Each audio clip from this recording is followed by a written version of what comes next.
Former House Speaker Nancy Pelosi addressing how she thought Democrats fared in November and where she stands with former President Biden and, of course, Jill Biden after working to replace him as the Democrat nominee. All I know is that we won a seat in the House. We did not lose any seats. You know, people were like, "Whoa, the Democrats lost." No, we did not.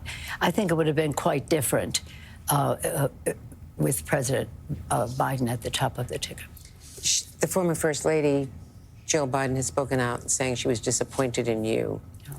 Is there any way to patch that up? Have you spoken to the former president? Well, I certainly hope so. No, I haven't. My whole passion about being in politics is for the children. I think that it would have been important for the children to not have Donald Trump be president of the United States.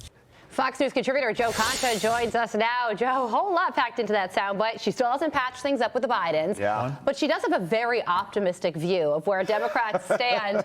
We didn't lose in 2024. We won one seat. Carly, Nancy Pelosi is 84 years old. And unlike Donald Trump, she is not aging well. She's the poster child, it looks like, for term limits, which Donald Trump supports. You know, she's in her 21st term right now. Just a little trivia there for you. On that claim that they didn't lose, who won the popular vote? Trump. Who won every swing state? Trump. Did Republicans take back the Senate? Yes. Did they hold the House? Yes.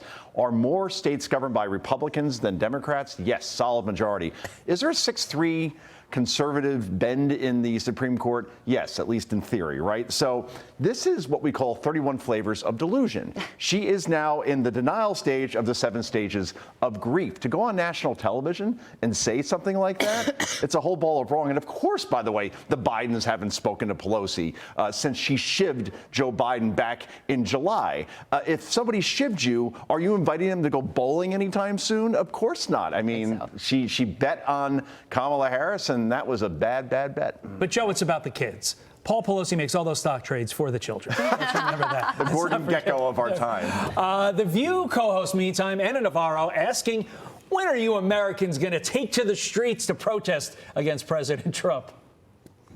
It's only been 2.5 weeks. God help us. We have to go through 4 years of this, which is why we need to set up some guardrails by making sure that there is a Democratic House or Senate in 2 years. What is happening is outrageous. What I want to know is, when are we going to hit the streets? When are we in America going to stand up and say enough is enough? She wants people in the streets, though.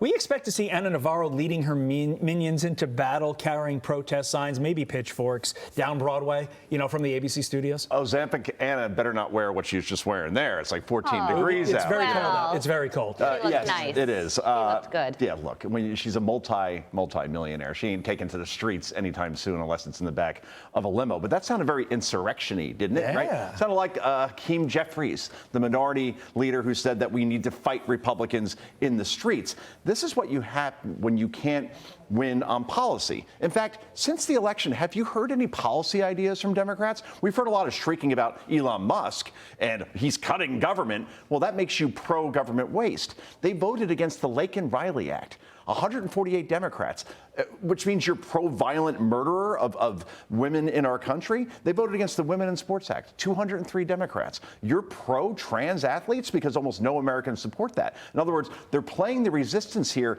on 90-10 issues. And it's just not working for them. They are in need of a leader right now, much like your New York Giants, Todd. And the fact that they don't have somebody to get everybody in line and coalesce around a message, they're just flailing at this point and taking it to the streets.